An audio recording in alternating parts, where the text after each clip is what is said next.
J'imagine. Elle. Excuse-moi, c'est sûr.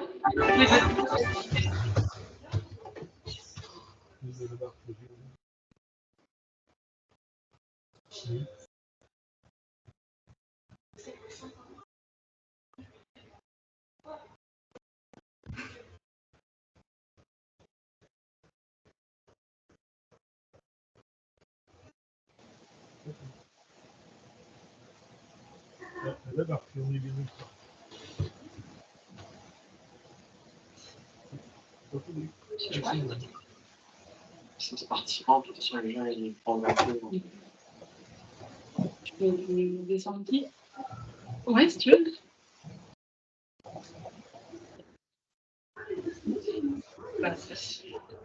Bonjour à tous, on va pouvoir commencer, je pense.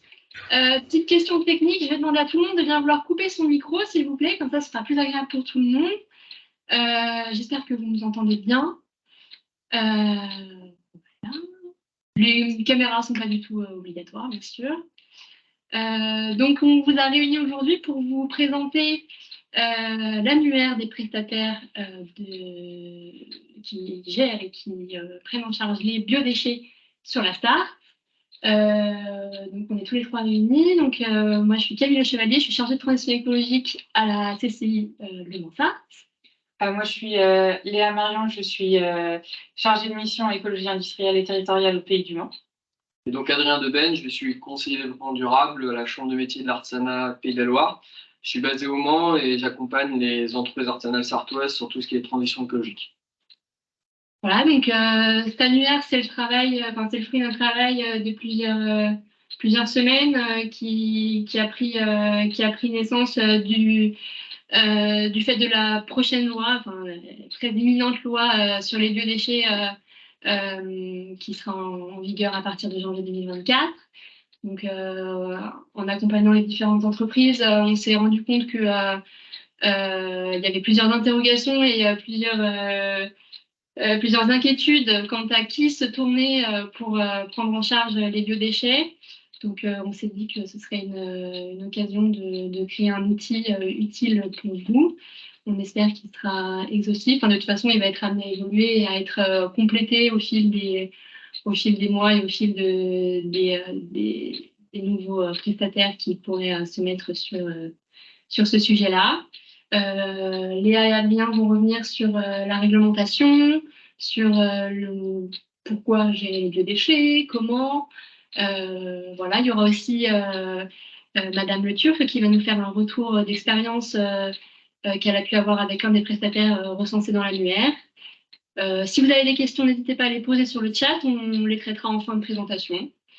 Voilà, on espère que vous passerez un bon moment avec nous. Ça va être tout bon? Oui. Ok, parfait. Voilà, donc là, c'était le petit déroulé de ce qui vous attend. Donc, le contexte réglementaire présenté par Adrien, ainsi que le focus gaspillage alimentaire, pardon, un petit état des lieux, les solutions, le témoignage de Madame Le Turf, qui est donc la dirigeante de la brocangerie. Et ensuite, on reviendra sur les éventuels soutiens financiers à l'investissement et l'accompagnement et les contacts qui pourraient vous être utiles. Voilà, donc moi je vais commencer par vous donner quelques éléments de contexte pour introduire ce webinaire, avec notamment en premier lieu une définition de ce qu'est un biodéchet. Donc le Code de l'environnement définit le biodéchet comme étant un déchet non dangereux biodégradable, qui se distingue en deux catégories, les déchets de jardin et de parc, ce qu'on appelle plus communément les déchets verts, et puis les déchets alimentaires, les déchets de cuisine et de table. Ces biodéchets, on les retrouve dans différentes entreprises, notamment artisanales, agroalimentaires, les paysagistes fleuristes. Ça peut représenter des proportions assez importantes de la poubelle de ces entreprises. Donc voilà, on va les retrouver notamment dans les métiers de bouche pour l'artisanat, où là, par exemple, chez les boulangers pâtissiers, ça peut représenter plus de 50% des déchets produits. C'est le cas aussi dans la restauration, dans tout ce qui est café, hôtel, restaurant. Là, ça peut représenter un tiers de la poubelle, donc essentiellement là pour le coup des déchets alimentaires. Dans les industries agroalimentaires, ça peut être aussi une grosse proportion de biodéchets produits, sachant que là, on va retrouver plutôt des gros producteurs qui sont déjà concernés par cette obligation de tri et de valorisation de ces biodéchets. J'y reviendrai tout à l'heure.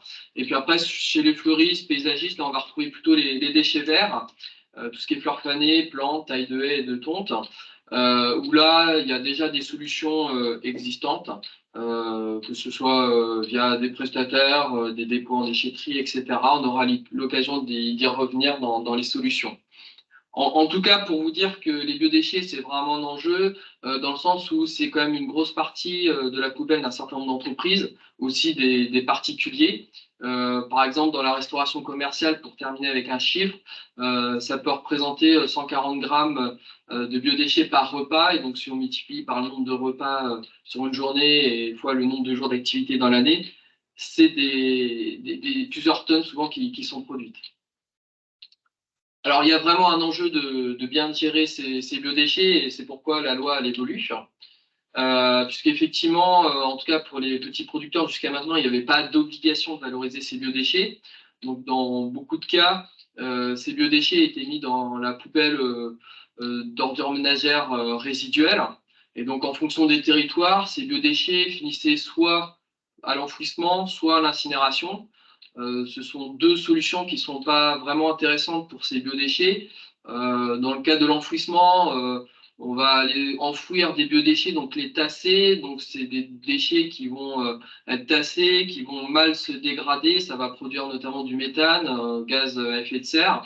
Donc, ce n'est pas satisfaisant. Et puis, dans le cadre de l'incinération, on va brûler des déchets humides qui ne sont pas forcément très intéressants à brûler avec un faible pouvoir calorifique, avec en plus l'émission de CO2. Donc là, on voit bien que ce n'est pas des solutions environnementales satisfaisantes, d'où une volonté d'aller vers une valorisation plus en phase avec les enjeux environnementaux.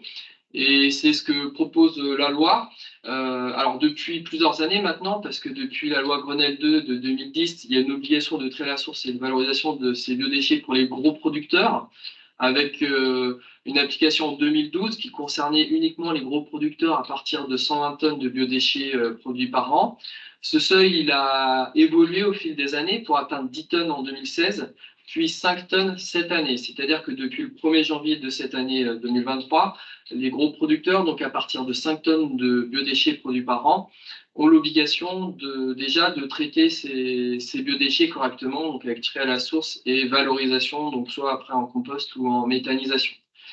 Et la loi AGEC de 2020 a fait évoluer cette réglementation en généralisant ce tri à la source de ces biodéchets pour tous les producteurs, que ce soit les particuliers ou les professionnels, à partir du 1er janvier 2024.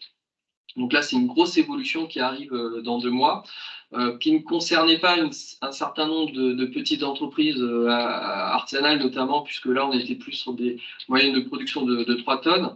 Mais là, du coup, ça va les impacter dès le 1er janvier. Sachant que quand on parle de biodéchets, on parle aussi d'huile alimentaire, où là, il y avait aussi des seuils, notamment au-delà de 60 litres d'huile produite par an avec une obligation de valorisation. Mais là, du coup, ça va concerner quelle que soit la production d'huile alimentaire. Bon, là, généralement, il y a déjà des solutions de mise en place qui sont avec des collectes gratuites, voire même avec une reprise payante des huiles.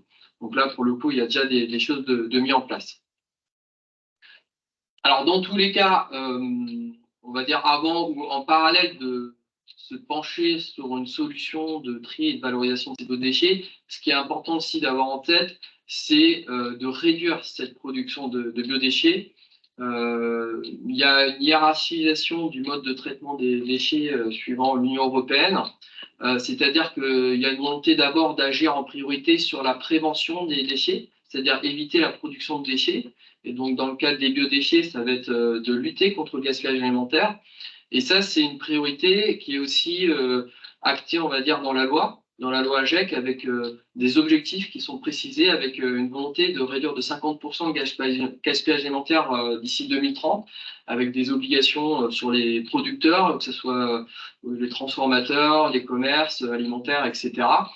Et donc, effectivement, il est important aussi, quand on parle de biodéchets, d'agir aussi sur le gaspillage alimentaire qui concerne en fait toute nourriture destinée à la consommation humaine et qui, à différentes étapes de la chaîne alimentaire, va être amenée à être perdue, jetée ou dégradée. Et là, quelles que soient les entreprises, que ce soit les métiers de bouche, l'industrie agroalimentaire, les restaurants, cafés, hôtels, etc., il y a différentes actions à mettre en place à différentes étapes de l'activité de l'entreprise. Donc, en amont, au niveau de l'approvisionnement, réception des marchandises, donc être attentif effectivement aux marchandises qu'on réceptionne, à leur état de fraîcheur notamment, bien ajuster ses achats aussi en fonction des besoins grâce à la mise en place de certains nombres d'indicateurs. Au niveau des stockages, ça va être assurer un bon stock de ces marchandises. Voilà, dans de bonnes conditions, notamment tout ce qui est appareil réfrigéré, et essayer de faire des relevés de température pour vérifier qu'ils sont en bon état de fonctionnement pour éviter toute perte de marchandises fraîches. Au moment de la préparation aussi, il y a plusieurs actions à mettre en place. Notamment des fiches recettes pour bien adapter les quantités, sensibiliser ses salariés aussi à bien suivre ces recettes, proposer des recettes anti-gaspi, bien adapter aussi la production à la demande en mettant en place des indicateurs de suivi, en étant vigilant à la variation saisonnière aussi de son activité. Et puis au moment de la vente aussi, il y a des actions assez simples à mettre en place, que beaucoup d'entreprises d'ailleurs mettent déjà en place parce que c'est du bon sens, en adaptant par exemple les portions pour un restaurateur, en transformant les invendus, par exemple les croissants au jambon ou aux amandes dans une boulangerie, en faisant des dons aussi d'associations ou en proposant aussi des paniers anti-gaspi, donc soit les viennoiseries de la veille à moins 50% par exemple, ou aussi proposer des paniers via différentes applications qui se sont mis en place sur le marché ces dernières années. On pense à Too Good To Go par exemple ou à Phoenix. Donc voilà, donc l'idée c'était vraiment de faire rappel à la fois réglementaire et aussi dire qu'on ne peut pas traiter les biodéchets sans aussi s'attaquer au gaspillage alimentaire. Une fois que ça c'est fait, après on peut essayer de mettre en place une solution adaptée de tri et de valorisation de ces biodéchets en entreprise. Et donc justement, pour mettre en place une solution adaptée de tri et de gestion de ces biodéchets dans son entreprise, déjà, il y a des questions à se poser. Il faut faire un état des lieux en fait, des biodéchets. Il faut se poser la question de savoir quels biodéchets j'ai chez moi en fonction de l'entreprise qu'on est et aussi du nombre de salariés et de notre production principale. Les biodéchets peuvent varier énormément. Si on est dans le tertiaire, par exemple, on va beaucoup avoir du marc de café, on va avoir des restes de repas, mais en quantité peut-être réduite. Si on est justement dans de la production alimentaire, là, on va avoir des quantités beaucoup plus grandes. Donc, c'est de faire un peu le tour de son gisement et de faire, pourquoi pas, aussi des tests. Donc, en fait, d'avoir pendant une semaine une poubelle qui est à part, dans laquelle on va déposer tous les biodéchets. Comme ça, on se rend compte, en fait, de vraiment ce qu'on a comme biodéchets après, on pourra donc savoir vers quel type de solution il faut se diriger. C'est important aussi de se rendre compte de l'espace qu'on a et notamment de l'espace disponible qu'il nous reste, que ce soit dans nos locaux ou dans la cour, sur lesquels on pourrait mettre en place une solution. Parce qu'on le verra ensuite, mais les différentes solutions vont pas toutes forcément demander le même type d'espace, mais il y a des solutions qui ont besoin d'un espace, notamment le compostage sur site. Il faut qu'il soit dehors, faut pas que ce soit sur du bitume. Donc tout ça, il y a des choses à respecter. Donc c'est important de savoir où on en est. Il faut aussi faire le tour auprès de soi-même, des gérants, mais aussi de ses salariés, pour savoir s'il y a des personnes qui ont déjà une sensibilité vers la gestion des biodéchets, si j'ai déjà des compétences en interne sur le tri et justement le compostage peut-être. Et donc ensuite de savoir, de connaître les solutions qui existent en local, d'où l'annuaire que nous avons réalisé pour connaître les prestataires qui existent et les solutions qui peuvent être disponibles sur notre territoire. Et toujours aussi, pour choisir son prestataire, c'est important de se demander l'utilisation que je vais en faire de ces biodéchets, parce qu'on sait que les biodéchets peuvent être transformés en matière ensuite, du coup, en matière organique, notamment en compost, qui peut resservir ensuite dans, par exemple, des parterres ou pour une commune, pour une communauté de communes. Et donc ça, c'est quelque chose qui peut être mis en place aussi, soit via un partenariat qui est déjà mis en place, soit simplement bonne intelligence entre voisins, ce genre de choses. Donc, pour ce qui est des solutions, comme je le disais tout à l'heure, notamment le compostage sur place. Donc, on peut soit avoir carrément un pavillon de compostage. Là, c'est si on a des biodéchets complexes et si on a une assez grande quantité, qui va nous permettre en fait d'avoir plusieurs bacs et de pouvoir tourner entre les différents bacs en fonction de la maturité du compost. On peut aussi avoir, comme sur l'image centrale, un composteur simple. C'est souvent celui qu'on retrouve chez les particuliers. Qui là, en général, est adapté à des quantités un peu plus raisonnées. Et on peut aussi simplement avoir un tas, parce que le principe du compost, c'est que ça va se tasser naturellement quand les matières elles vont se désagréger. Donc, simplement un tas. Mais ça, encore une fois, il faut s'être posé les bonnes questions, avoir fait un état des lieux de l'espace qu'on a. Par exemple, si on a juste une petite cour, un tas, c'est peut-être pas agréable parce que vos salariés ils passent, ils viennent se garer, ils descendent prendre l'air. Donc, tout ça, c'est des questions à se poser, mais pour lesquelles, encore une fois, les prestataires peuvent vous accompagner également dans le choix de la solution la plus adaptée à vos besoins. Une autre solution, c'est donc la collecte par un prestataire. Donc, comme on le verra et comme ça a été notifié dans l'annuaire, on a quand même un assez grand nombre de prestataires dédiés à la gestion des biodéchets sur la Sarthe. Et comme on le disait aussi, pour l'instant, il y en a à peu près une dizaine, mais ce nombre va certainement augmenter parce que c'est, encore une fois, c'est une nouvelle activité qui va se développer et notre annuaire sera évidemment, bien sûr, amené à évoluer. Donc, la collecte par un prestataire, c'est en fait aussi simple que votre collecte de papier ou votre collecte de métaux, par exemple. C'est simplement avoir un bac qui est dédié aux biodéchets, qui peut être fourni par le prestataire. En fonction des prestataires, il y a différentes capacités de bac qui pourront, encore une fois, vous être conseillés par votre prestataire en fonction de votre premier état des lieux et du gisement disponible. Et donc, comme on peut le voir sur la carte que vous avez sous les yeux, une majeure partie des prestataires sont situés sur le Mans, mais ils rayonnent sur toute la Sarthe. Et il y en a beaucoup qui ont leurs locaux sur la métropole, mais qui, bien sûr, travaillent sur toute la Sarthe.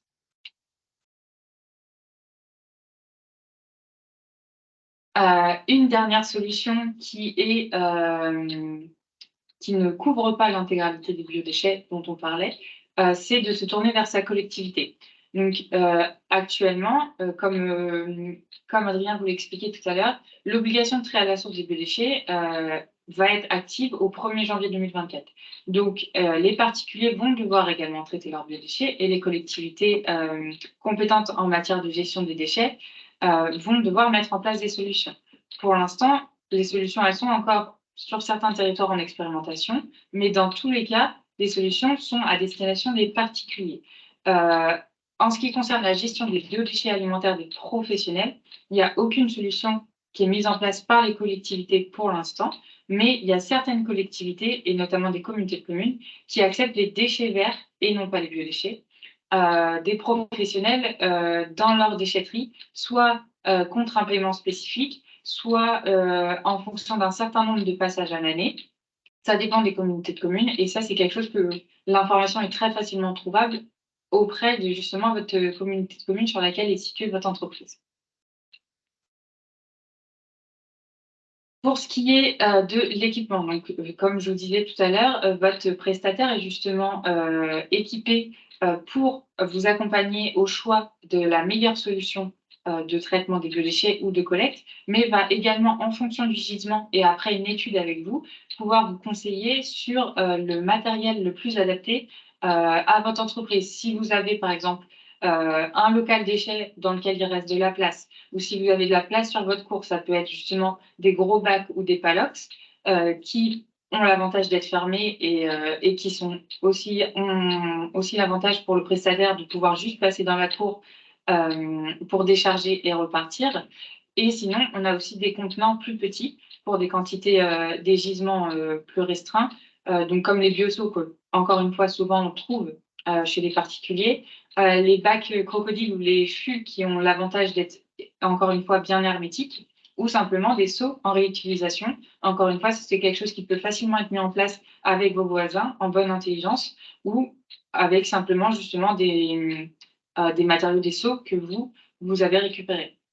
Donc tout ça, c'est quelque chose qui peut justement varier en fonction de vos besoins, en fonction de vos attentes et qui peut aussi évoluer dans le temps. Si la première année, vous partez sur un contenant et qu'en fait ça ne convient pas, c'est quelque chose qui peut totalement être réévalué au fur et à mesure avec votre prestataire. Et je vais donc laisser la parole à Camille. Du coup, on a Carole Le Turc qui est avec nous, dirigeante de la Brocangerie, et qui va nous faire un retour d'expérience suite à son partenariat avec Ardvina. Voilà, on vous laisse nous expliquer comment vous êtes parvenu à cet accord avec Antoine et comment vous avez mis ça en place, etc. Oui, bonjour. Vous m'entendez bien? Oui, c'est tout bon. Ok. Moi, j'ai rencontré Antoine quand j'ai préparé le projet, en fait. Ça fait 1 an et demi que donc, nous, on fait c'est un salon de thé restaurant, fait une petite restauration avec une brocante. Donc, on a quand même des déchets alimentaires, puisqu'on fait une vingtaine de couverts tous les midis avec le salon de thé l'après-midi. Donc, tout est fait maison.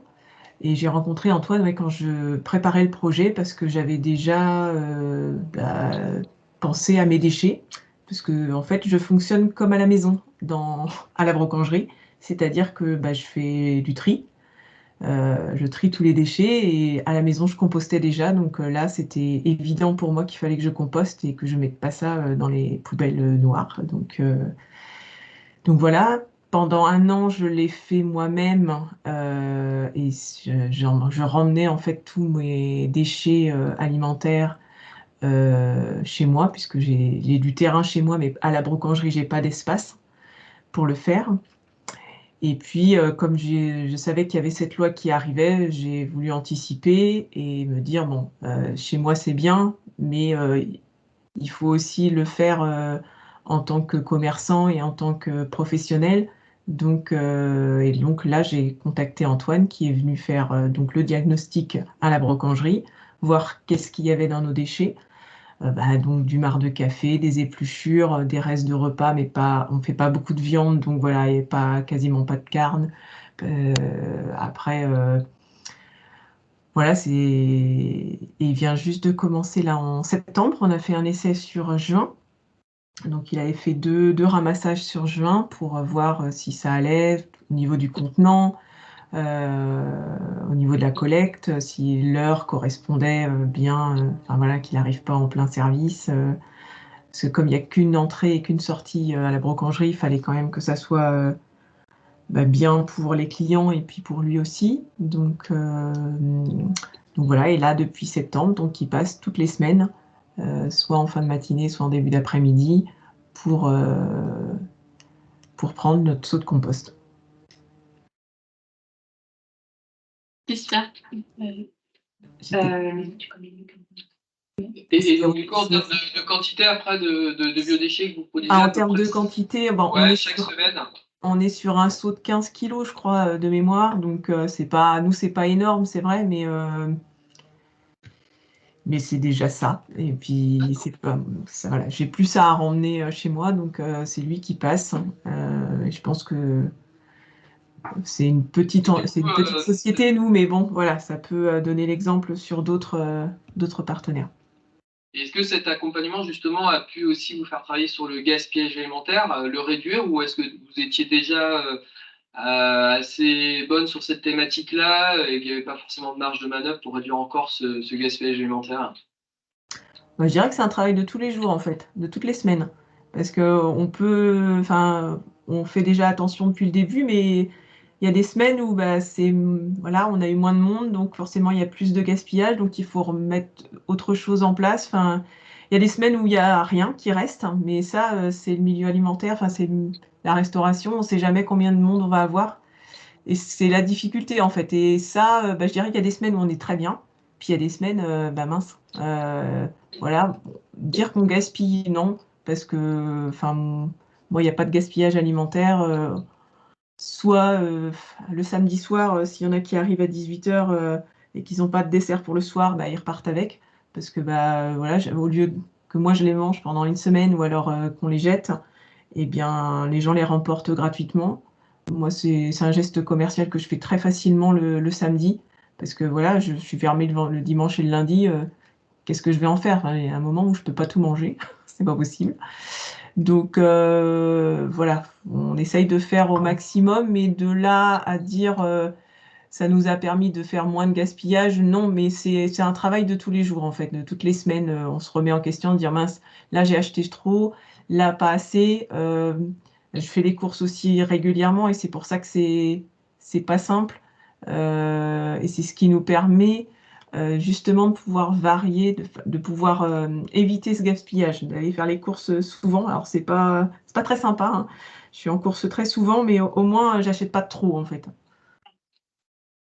Et du coup, dans le cadre de cette démarche-là, au niveau de l'implication des salariés que vous avez dans votre entreprise, ça s'est plutôt bien passé en termes de sensibilisation sur le geste de tri des Alors, biodéchets en l'occurrence. en termes de sensibilisation, elles étaient déjà sensibilisées parce que bah, quand elles sont arrivées, c'était déjà comme ça. Enfin, voilà. Il n'y a pas eu de changement puisque elles sont arrivées, il fallait faire du tri. Donc, par contre, alors c'est des jeunes hein, que j'ai, hein, elles ont toutes 20 ans à peu près là. Bah, elles n'ont pas appris, hein. À l'école, on les forme pas à ça. Enfin, moi, c'est clair, je les ai pas vus. Si je leur demande pas de trier, ils trient pas. C'est pas, enfin, pour moi, c'était pas logique. Donc, je leur ai appris à trier. On trie ce qui est plastique, ce qui est déchets alimentaires et on met dans les composts. On a eu là vraiment on est passé dedans et donc il y avait le problème des œufs, des coquilles d'œufs. Bon, avec Antoine, on a essayé. Ça n'a pas, ça a été compliqué pour l'équipe parce que bah, de mettre des œufs dans une boîte, enfin voilà, ça leur demandait trop de manutention. Et c'est vrai que dans le milieu alimentaire, enfin la restauration, il y a des coups de bourre comme on appelle et bah, elles n'ont pas le temps. Elles n'ont pas le temps, donc voilà, faut arriver à jongler avec ça, mais la mise en place demande bah, de la concertation, de la discussion pour que tout le monde soit OK et que ça soit pas bah, qu'il n'y ait pas de frein pour ce tri. Mais oui, oui, passer du temps en fait. On leur demande de prendre le temps de le faire. Et du coup, comme ils sont dans leur production, eh bien, pour eux, ils perdent du temps. Mais non, enfin pour moi, non, c'est pas de la perte de temps, c'est juste du bon sens de trier pour que la terre retourne, enfin tout ce qui vient de la terre retourne à la terre, ce qui est en plastique retourne au plastique, le papier, etc., etc. Mais ils n'ont pas appris à le faire, ce qui est dommage. Mais donc c'est de la discussion et c'est de la concertation et de l'explication. Mais quand on veut, on peut. Eh ben, merci beaucoup, Carole. Si tu as encore 2 minutes, on va te demander de rester avec nous, comme ça pour les questions à la fin, s'il n'y a jamais des questions pour toi. Et puis, du coup, Ouais, alors je vais peut-être reprendre la main pour donner quelques informations sur les accompagnements et les aides auxquelles vous pouvez éventuellement bénéficier. Donc, je commencerai par les soutiens financiers. Il faut savoir que depuis 2 ans et demi maintenant, il y a des aides à la transition écologique pour les entreprises. C'est ce qu'on appelle le dispositif Tremplin, qui a été mis en place donc, par l'ADEME, l'Agence de l'environnement et de la maîtrise de l'énergie, qui peut financer un certain nombre d'investissements pour les TPE en rapport avec l'environnement, et notamment des investissements en lien avec la gestion des biodéchets. Que ce soit la préparation à la valorisation via la mise en place de signalétique, de formation du personnel ou l'achat d'équipements, mais aussi ça peut passer par l'achat aussi d'un composteur et d'un patio de compostage, voire même éventuellement pour les déchets verts d'un achat de broyeur à végétaux. Alors bien sûr, il y a des conditions d'éligibilité qui sont assez strictes, donc c'est pour ça qu'il faut vraiment faire le point avant de monter un dossier, notamment le fait que pour tout ce qui concerne les investissements en rapport avec les biodéchets, ça concerne uniquement ceux qui ne sont pas encore soumis à l'obligation, c'est-à-dire les producteurs de moins de 5 tonnes par an, et avec un critère qui concerne le montant de l'aide qui doit être de 5 000 € minimum. C'est un seuil plancher qui fait qu'il faut que ça soit des investissements quand même assez importants, au-delà de 6 250 €. Donc c'est quand même une somme assez importante et qui ne va pas concerner forcément tous les projets d'investissement en lien avec les biodéchets. En tous les cas, c'est des dossiers sur lesquels nous, on peut vous accompagner, la Chambre de métier, la CCI aussi, je pense. C'est des dossiers qui se montent assez facilement, qui se déposent en ligne directement sur la plateforme de l'ADEME, avec une instruction qui est assez rapide, un paiement qui se fait dans un premier temps avec 30% de la subvention qui va être attribuée assez rapidement, et puis après le solde qui vous est versé une fois que l'achat est réellement effectif, avec facture à l'appui, sachant que vous avez 18 mois à partir du moment où le dossier a été accepté par l'ADEME pour réaliser les investissements. Alors, j'en parle assez rapidement, mais ce qui est aussi important d'avoir en tête, c'est que ces aides-là, elles évoluent d'une année sur l'autre. Donc là, il reste plus que 2 mois. Donc, ça peut être assez court pour monter un dossier. Mais néanmoins, il faut rester vigilant et pas hésiter à contacter votre conseiller chambre de métier ou chambre de commerce et d'industrie pour savoir au moment où vous nous appelez les aides qui existent. Parce que l'année prochaine, il y aura peut-être de nouvelles aides. Cette aide-là va peut-être évoluer. Ça sera peut-être différent. Les critères peuvent aussi bouger. Donc, en tous les cas, c'est important de faire le point avec nous parce qu'on peut vraiment vous accompagner de A à Z et vous aiguiller. Donc, voilà. Donc, ça, c'était pour les soutiens financiers. Et puis, plus globalement, que ce soit le Pays du Mans, la CCI ou nous, à la Chambre de métier, on peut vous accompagner sur des sujets de transition écologique. Alors, pour ma part, je travaille à la CMA. Donc, nous, notre cible, ça va être plutôt l'accompagnement des entreprises artisanales, du bâtiment, des services, de la production, et puis aussi toutes les entreprises alimentaires artisanales, donc ce qu'on appelle les métiers de bouche. On peut réaliser des diagnostics en entreprise, donc des diagnostics transition écologique qui permettent de faire un point, on va dire, assez complet sur ces sujets environnementaux, que ce soit la gestion de vos déchets, tout ce qui va être gestion aussi de l'énergie, les consommations d'eau, votre mobilité, tout ce qui est approvisionnement durable, etc. Voilà, ça permet de comprendre un peu vos enjeux, vos besoins et de vous proposer un plan d'action avec des pistes d'amélioration sur lesquelles aussi on peut vous accompagner. Et après, on peut aussi aller plus loin sur des dispositifs de labellisation, donc notamment Écodéfi qui s'adresse à tout type d'entreprise artisanale et qui permet de valoriser l'effort fait par l'entreprise de s'engager dans la transition écologique. On a aussi Réparacteur qui là du coup va plus s'adresser aux entreprises de la réparation pour les mettre en avant auprès des grands publics, et puis Imprim'Vert plus pour les entreprises graphisme et puis impression. Et puis après on a aussi une dernière prestation qui peut aussi vous concerner, qui est le DiagFlux, donc diagnostic TPE gagnante, qui là est un accompagnement un peu plus poussé, qui demande un peu plus de temps parce que là on est vraiment sur un diagnostic de flux où on va analyser différents flux en regardant un peu un certain nombre de données, que ce soit votre production de déchets, vos consommations d'eau et d'énergie, vos matières premières entrantes, où là, l'idée du diagnostic va être de vous proposer après des pistes chiffrées de réduction de postes de consommation. Donc, ça peut être voilà, des réductions sur votre consommation énergétique, des réductions de consommation d'eau, etc., ou optimisation de votre gestion des déchets. En tout cas, n'hésitez pas à nous contacter. Je vous ai mis mes coordonnées, puis je vais laisser Léa présenter sa structure. Moi, je travaille pour le Pays du Mans. Le Pays du Mans, c'est un syndicat mixte. Donc, en fait, les collectivités, donc notamment les communautés de communes, adhèrent au Pays du Mans pour en fait pouvoir bénéficier d'ingénierie et d'accompagnement sur certaines missions. Donc, nous, le Pays du Mans, c'est 6 intercommunalités. Donc, on va de la 4CPS, Maine-Cœur de Sarthe, le Génois Billurien, le Sud-Est Manceau, Lorette de Bercé-Binois et le Mans Métropole. Et donc, sur ces 6 intercommunalités, moi, j'accompagne gratuitement les entreprises à réduire leurs déchets. Donc, moi, je peux en fait souvent venir en entreprise et effectuer ce qu'on appelle un peu une visite réemploi. Donc, c'est que je fais le tour de tous vos déchets et toutes vos chutes de production, et en fonction du potentiel de réemploi, on voit pour mettre en place des solutions locales. Donc, par exemple, je ne sais pas, il y a des palettes dont vous n'avez plus besoin, ou alors vous avez des chutes d'un matériau spécifique qui peuvent resservir en fait à soit, notamment on travaille beaucoup avec l'école des beaux-arts par exemple, ou à d'autres entreprises aussi locales, et notamment des artisans qui cherchent des matériaux de seconde main, et pour en fait essayer de mettre en place des boucles vertueuses sur le territoire. Et j'accompagne également un dispositif, là plus précisément pour les industries et notamment les PMI, PME, donc qui s'appelle Territoire d'industrie et qui a vocation à vous accompagner dans la recherche de financement pour des projets d'investissement sur, alors c'est assez large, de manière sur la transition écologique et environnementale. Donc voilà. Et donc Camille. Et donc moi-même, Camille Le Chevalier, donc moi je travaille à la TCI Le Mansart, aux côtés de ma collègue Angélique Barré, qui est avec nous dans la visio. Donc nous, notre cible, c'est plutôt les commerces, les entreprises de services, les industries.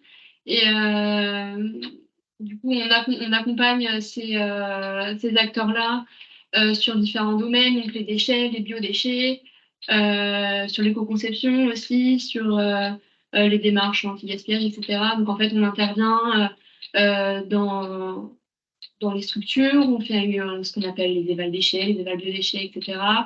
Et après, on met en place avec vous un plan d'action pour parvenir à tous les objectifs que vous êtes fixés et qu'on a étudiés ensemble. Voilà, l'idée, c'est toujours de parvenir à mettre en place une transition au sein de votre entreprise. Voilà, je pense qu'on a bien fait le tour. Je pense aussi. Je vais peut-être juste répondre à la question qui a été posée pendant qu'on était en train de discuter. Et puis après, vous pouvez continuer de poser vos questions. Donc, la question, c'était est-ce que les composteurs rotatifs électriques sont pris en charge par l'ADEME? Alors, si je reprends le tableau de ce qui peut être soumis à une aide par l'ADEME, les seuls composteurs qui sont susceptibles de rentrer dans les cases, c'est les composteurs en bac ou les pavillons de compostage pour biodéchets. Je n'ai pas entendu autre chose. Non, mais à ma connaissance, non. Dans le cas du dispositif tremplin, c'est pas une aide éligible. Ouais, voilà. Il faudra se contenter d'un bac ou d'un pavillon, quoi. Voilà. S'il y a d'autres questions, n'hésitez pas. Et comme je l'ai dit plus en avant dans la discussion sur le chat, l'annuaire il sera bien mis à disposition sur le site de chacune de nos structures. Vous pouvez le retrouver normalement assez facilement. Il est déjà sur le site. Lui, le goût est déjà sur le site. Il est déjà sur le site du Pays du Mans, par exemple. Et il sera sur le site de la CCI et de la CMA. Ça ne va pas tarder, on va mettre en place. Alors, est-ce qu'il y a des questions? Parce qu'on est peut-être allé vite sur certains points. Il y a peut-être des questions plus précises. Excusez-moi. Oui. Monsieur Perrin, Certhabitat. On se pose la question, alors déjà pour la gestion interne à Certhabitat, pourquoi pas, mais l'obligation qui pourrait nous être faite ou pas, mettre à disposition des composteurs pour nos locataires, sur les bâtiments collectifs, qui concernent quand même au total 16 000 logements, qui ferait un gros volume. Et vers qui je peux me retourner pour savoir ce qui peut être mis en place ou quoi ou comment Alors là, du coup, effectivement, là, on est sur des particuliers. Donc, effectivement, nous, on n'est pas forcément à même de répondre, mais toujours est-il effectivement que l'obligation porte aussi sur les particuliers. Et comme disait Léa dans le webinaire, les territoires, on va dire, ne sont pas forcément en avance par rapport à l'échéance du 1er janvier 2024. Donc, il y a certains territoires qui sont plutôt en expérimentation. Sur le Mans Métropole, il y a un article qui est sorti dans la presse il n'y a pas longtemps. Donc, ils sont plutôt d'abord en phase expérimentale sur certains quartiers de la ville, de la métropole. Voir comment ça fonctionne, comment ça marche, donc avec des solutions de points de collecte où les particuliers vont déposer du coup leurs biodéchets, puis après, comme on le fait d'ailleurs déjà avec le tri sélectif sur certains quartiers, et puis après avec un prestataire qui viendrait collecter du coup l'ensemble de ces points de collecte. Donc après, une fois qu'il y aura la phase d'expérimentation, je pense que d'ici quelques mois, l'idée c'est que ça soit généralisé à l'ensemble du territoire. Sachant que pour d'autres typologies d'habitat, il y a déjà des composteurs qui, depuis un certain nombre d'années, sont fournis. Donc, pour les personnes qui ont la place et la possibilité de mettre en place un composteur. Et aussi, dans certains endroits, il y a des composteurs de quartier. Donc, en fait, il n'y a pas une, mais plusieurs solutions qui sont en train de se mettre en place, pas tous à la même vitesse. Et là, en l'occurrence, pour vous, le meilleur interlocuteur, ça va être les intercommunalités. Donc le Mans Métropole sur le Mans Métropole et puis les communautés de communes sur les autres territoires pour savoir comment ils peuvent vous accompagner sur cette thématique-là et quelles solutions ils proposent pour les particuliers. Ça va être variable d'un territoire à l'autre et d'un quartier à l'autre, j'ai envie de dire. Et là, du coup, pour les logements collectifs, la porte d'entrée, ça va vraiment être l'intercommunalité qui a la compétence du déchet, donc les communautés de communes, sur la partie ouest de la Sarthe, mais sur la partie est, du coup, c'est le Civalorm, le syndicat de gestion des déchets. Et après, pour Sarthe Habitat en tant que structure, là, ça va dépendre, mais vu que vous êtes en privé. Là, vu que vous êtes un privé, c'est à vous de mettre en place une solution. Alors, vous pouvez quand même vous adresser à la collectivité qui peut-être peut vous fournir un composteur ou un lombricomposteur, peut-être moyennant finance, ça je ne peux pas répondre à leur place. Ou alors sinon, voir avec un prestataire déchets qui sont référencés dans notre annuaire. Sachant qu'effectivement, vous êtes sur des quantités de biodéchets assez limitées, donc avec des problématiques encore différentes par rapport à Madame Le Turc, par exemple, qui est une entreprise de l'alimentaire, donc avec une production de déchets un peu plus importante, régulière. Là, effectivement, vous, votre siège, Sarthe Habitat, alors sauf si vous avez un self, mais si vous n'avez pas de self, ça va être plutôt la gestion des biodéchets de vos salariés lorsqu'ils consomment sur place leur repas du midi. Donc là, effectivement, en fonction de ce que vous souhaitez mettre en place, ça peut être du compostage sur site, ça peut être du lombricomposteur, ça peut être une collecte via un prestataire privé.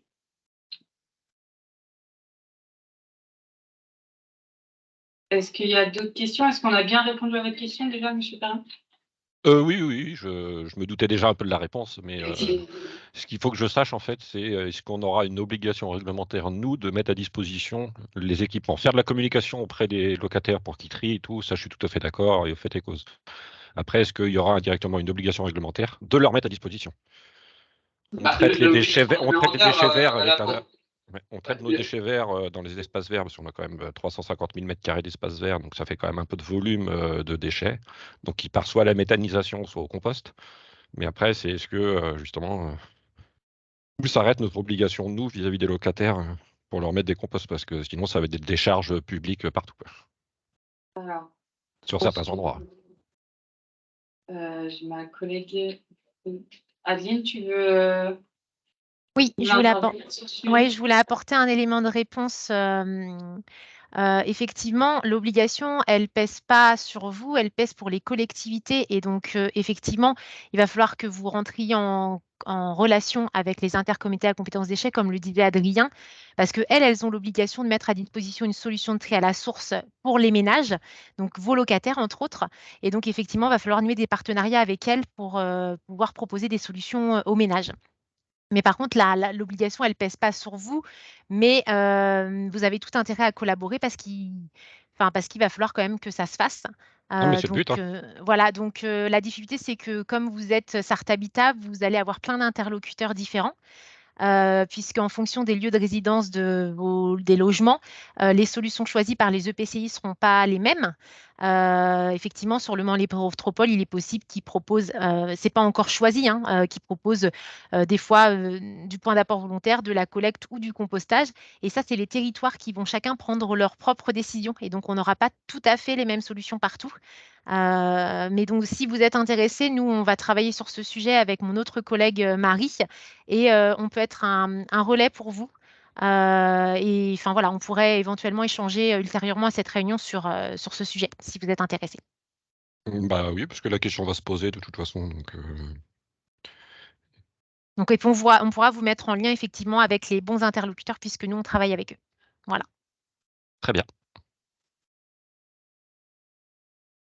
Ah bah voilà. Il y a par exemple la communauté de communes Maine-Cœur de Sarthe qui vous propose de prendre contact avec eux dans le chat, mais on pourra, je pense, je donnerai vos coordonnées à ma collègue Adeline, M. Perrin, comme ça elle pourra vous envoyer les coordonnées des différentes intercommunalités et des personnes référentes, notamment toi, Nicolas. Très bien, merci. Est-ce qu'il y a d'autres questions? Est-ce qu'il y a des précisions que vous vouliez qu'on apporte sur certains points?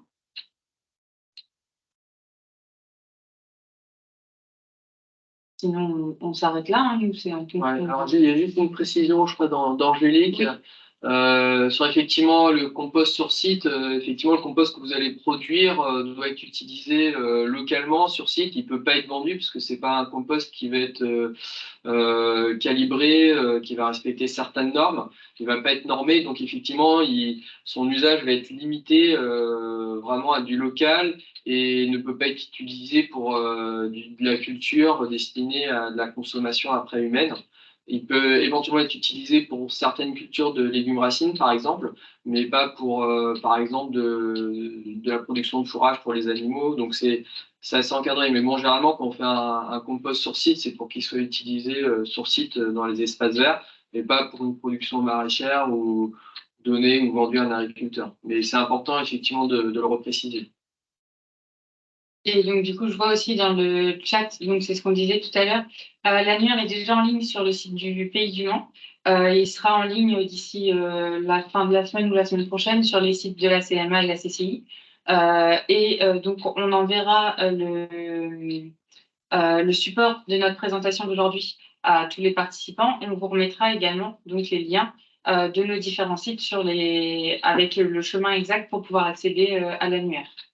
Donc ça, il n'y a pas de souci, mais là, du coup, déjà actuellement, si vous tapez Pays du Mans, vous le trouvez assez facile. Il n'y avait pas d'autres questions? Non. Et bien, si on a fait le tour, je pense qu'on peut faire. Non, je n'ai pas d'autres choses à préciser. Donc après, voilà, si vous avez d'autres questions qui viennent d'ici là, n'hésitez pas à nous contacter directement. Vous avez nos coordonnées sur la présentation et puis on prendra le temps de vous répondre chacun individuellement et on pourra aussi vous accompagner si besoin et si vous le souhaitez. Et merci beaucoup pour votre participation. Encore merci Carole pour ton retour d'expérience. Merci beaucoup. Merci à vous. Bonne fin de journée. Oui. Merci Bonne beaucoup. journée. Au revoir. Au Au revoir. revoir.